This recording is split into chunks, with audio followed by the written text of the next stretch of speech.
ঢালিউড অঙ্গনে নতুন করে আলোচনার জন্ম দিয়েছে জনপ্রিয় অভিনেত্রী পূজা চেরির পারিবারিক একটি ঘটনা। তার বাবা দেবপ্রসাদ রায়কে আর্থিক লেনদেন সংক্রান্ত অভিযোগে গ্রেফতার করা হয়েছে। এমন খবর ছড়িয়ে পড়ার পর সামাজিক যোগাযোগ মাধ্যম সহ বিভিন্ন প্ল্যাটফর্মে তৈরি হয় নানা ধরনের জল্পনা কল্পনা ও বিভ্রান্তি। এই পরিস্থিতিতে অবশেষে নিজের অবস্থান পরিষ্কার করতে মুখ খুলেছেন পূজা চেরি। রোববার এক আনুষ্ঠানিক বার্তায় অভিনেত্রী জানান, তার বাবার বিরুদ্ধে ওঠা অভিযোগ কিংবা আর্থিক লেনদেনের সঙ্গে ব্যক্তিগতভাবে তার কোনো ধরনের সম্পৃক্ততা নেই। তিনি জোর দিয়ে বলেন, গত 10 থেকে 12 বছর ধরে নিজের পরিশ্রম এবং মেধার ভিত্তিতে তিনি মিডিয়ায় কাজ করে আসছেন এবং তার ব্যক্তিগত জীবনযাপনের ব্যয় সম্পূর্ণভাবে নিজের আয় থেকেই বহন করছেন। পূজা চেরির ভাষায়, বিগত 10 থেকে 12 বছর ধরে আমি মিডিয়াতে কাজ করছি।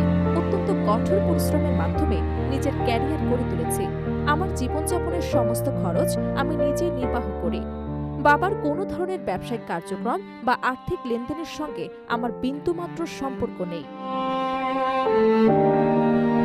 তিনি আরও উল্লেখ করেন, বর্তমানে তিনি কোনো প্রোডাকশন হাউস বা প্রযোজনা প্রতিষ্ঠানের মালিকানার সঙ্গে যুক্ত নন। একজন শিল্পী হিসেবে তিনি সবসময় দর্শকদের ভালোবাসা এবং সম্মানকে গুরুত্ব দিয়েছেন এবং সেই আস্থার জায়গা ধরে রাখার চেষ্টা করেছেন। তার মতে, ব্যক্তিগত জীবনের এই পরিস্থিতি তার পেশাগত অবস্থানের সঙ্গে কোনোভাবেই সংশ্লিষ্ট নয়। এই অনাকাঙ্ক্ষিত ঘটনায় মানসিকভাবে বিপর্যস্ত হওয়ার কথাও স্বীকার করেন পূজা চেরি। তিনি বলেন, পরিবারের একজন সদস্য হিসেবে এমন পরিস্থিতির মুখোমুখি হওয়া তার জন্য অত্যন্ত কষ্টদায়ক। তবে তিনি এটিকে সম্পূর্ণ ব্যক্তিগত এবং আইনি বিষয় হিসেবে দেখছেন এবং বিষয়টির সুষ্ঠু তদন্ত ও বিচার প্রত্যাশা করছেন। তার কথায়, এটি একান্তই তার ব্যক্তিগত আইনি বিষয়। আমি আশা করি আইন তার নিজস্ব গতিতে চলবে এবং সত্য উদ্ঘাটিত হবে। মামলাটির তদন্ত রয়েছে এবং বিষয়টি বিজ্ঞ আদালত দেখবেন এবং প্রয়োজনীয় সিদ্ধান্ত গ্রহণ করবেন। এদিকে সংশ্লিষ্ট সূত্রে জানা গেছে, দেবপ্রসাদ রায়ের বিরুদ্ধে আর্থিক লেনদেন সংক্রান্ত একটি মামলা দায়ের করা হয়েছে, যার ভিত্তিতেই তাকে গ্রেফতার করা হয়। বর্তমানে আইন শৃঙ্খলা বাহিনী বিষয়টি তদন্ত করছে এবং মামলার অগ্রগতি বিচারাধীন রয়েছে।